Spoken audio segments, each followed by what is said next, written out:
हमारे साथ एक और कॉलर इस वक्त वासुदेव जी जुड़ चुके हैं वाराणसी से। वासुदेव जी, क्या सवाल है आपका? वासुदेव जी, आप तक मेरी आवाज पहुंच रही है? सवाल पूछिए। जी जी जी जी, आ रही है। हाँ जी, सवाल पूछिए। सवाल पूछी। जी।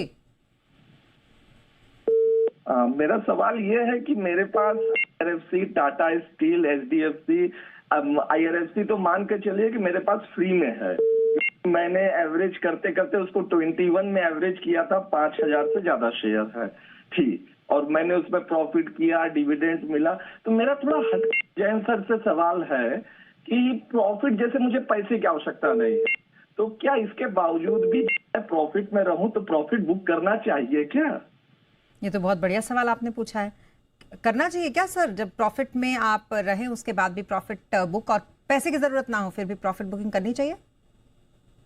नहीं, देखिए, आईआरएफसी में जो प्रॉब्लम आई है पिछले कुछ दिनों में, इसका 2 बार बैक टू बैक बहुत जल्दी ओएफएस आ गया। यही एक रीजन है कि ये स्टॉक दबा हुआ है। बट मुझे संभव लगता है कि रेलवे सेक्टर में भी काफी सरकार का फोकस रहेगा, काफी अच्छी पॉलिसीज आएंगी वहां पे इस इंफ्रास्ट्रक्चर को भी बढ़ाने के लिए। और वैसे एक बहुत बड़ा मल्टी बैगर आप देखिए 2021 से लेकर अब तक बना, फिर कुछ पिछले 1-1.5 सालों में करेक्ट भी हुआ है। बट हमें ये फाइनेंस कंपनी अच्छी लगती है, और रेलवे फाइनेंस मतलब आप आरएफसी से समझ में आता है, तो बिल्कुल मेरे हिसाब से इसको होल्ड करें। और काफी करेक्ट हो चुका है, जितने भी ओएफएस की जो ओवरहैंग थी वो सारी की सारी कहीं ना कहीं इसमें डिस्काउंटेड है प्राइस में। तो मेरे हिसाब से आईआरएफसी मेरी तरफ से होल्ड है।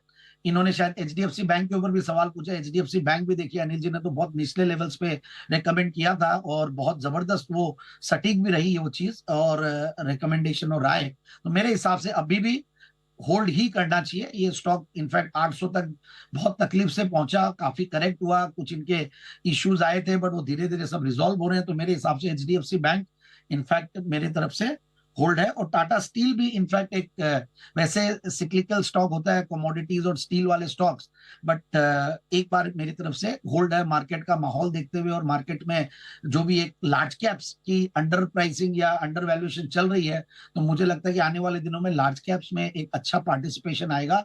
और एफआईआईज को लौटना है तो वो लोग जनरली लार्ज कैप्स के थ्रू लौटते हैं। और धीरे धीरे हम देख रहे हैं कि एफआईआईज की जो एफएनओ में नेगेटिविटी थी और कम हो रही है, और धीरे धीरे कैश मार्केट में कोई ना कोई दिन बाइंग आने लगे। जो एक तरफा वो लोग सेलिंग कर रहे थे, बट येट अभी भी हम ये नहीं बोल सकते कि वो लोग फुल फ्लेजेड बायर्स हो गए हैं, क्योंकि उनके और भी दूसरे कंट्रीज है जहां पे वो लोग अपॉर्चुनिटीज ढूंढ के निकल जाते हैं और वहां पे इन्वेस्ट कर देते हैं। बट येट आई फील कि मार्केट्स में अपॉर्चुनिटीज उनको मिलेगी, और ये बड़े स्टॉक्स में थोड़ा सा अभी बने रहने का ही समय है। ओके, हमारे साथ एक